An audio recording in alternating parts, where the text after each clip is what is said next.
జూబ్లీహిల్స్ లో పోలింగ్ మందకొడిగా సాగుతోంది. వయోవృద్ధులు, మధ్య వయస్కులు సైతం ఉత్సాహంగా ఓటు హక్కు వినియోగించుకుంటుంటే యువ ఓటర్లు మాత్రం ఓటు వేయడానికి ఆసక్తి చూపడం లేదు. మరింత సమాచారం మా ప్రతినిధి విజయ్ అందిస్తారు.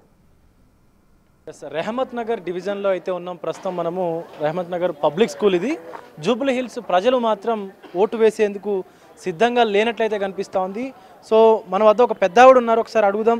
అమ్మ, మీరు ఓటు వేశారా? ఇప్పటి వరకు ఎన్నిసార్లు ఓటు హక్కును వినియోగించుకున్నారు? వేస్తూనే ఉంటా వచ్చినప్పుడు.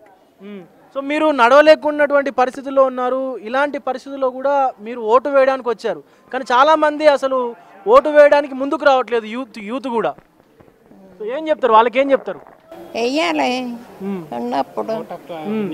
ఉన్నప్పుడు వేసేయాలి కదా, లేకుంటే పోతుంది. కానీ ఇప్పుడు వాళ్ళ ఎమ్మెల్యేని వాళ్ళే అంటే అసలు కనీసం నిర్ణయించుకోవడానికి లేకుండా పోతుంది కదా. వస్తుంది, వచ్చి వేసిపోవాలి. ఎంత చేతగానల్లో వస్తుండ్రు పోతుండ్రు, మంచోళ్ళు ఎందుకు రారు? రావాలి. ఇప్పుడు సెలవు కూడా ఇచ్చారు ఓటు వేయడానికి కోసం, గవర్నమెంట్ ఎంప్లాయీస్కి కావచ్చు, వాళ్ళందరికీ కూడా. కానీ హాలిడేని ఎంజాయ్ చేస్తూ ఉన్నారు, కానీ ఓటు వేయడానికి రావట్లేదు. తప్పు అది. వచ్చి వేసిపోయి చేసుకొని ఎంజాయ్ వద్దన్నాడు. చాలా మంది పిల్లలు కూడా ఫోన్లలో చూస్తున్నారు, టీవీలలో చూస్తున్నారు, ల్యాప్టాప్లలో చూస్తున్నారు, కానీ ఓటు వేయడానికి రావట్లేదు అసలు. ఏం చెప్తారు, వాళ్ళకి ఏం చెప్తారు? అందరు రావాలి, వచ్చి వేసిపోవాలి, వచ్చిపోయి ఆడుకోవాలి, ఏ పని అయినా చేసుకోవచ్చు. రైట్. సో చూస్తున్నాము, కనీసం ఆవిడ మాట్లాడలేనటువంటి పరిస్థితుల్లో ఉన్నారు, నడవలేనటువంటి సిచ్యువేషన్లో ఉన్నారు. ఒక వీల్ చైర్ మీద వాళ్ళ అబ్బాయి తీసుకొచ్చి ఓటేయించుకొని తీసుకెళ్తా ఉన్నాడు.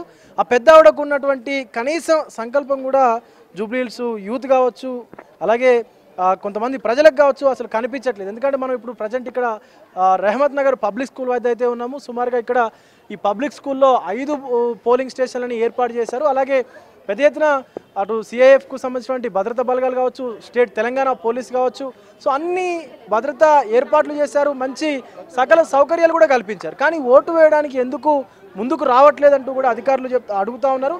అసలు ఒక నాయకుడిని ప్రశ్నించాలి, నాయకుడిని నువ్వు ఏదైనా క్వశ్చన్ చేయాలంటే నీ హక్కు, నీ ఆయుధం ఓటు.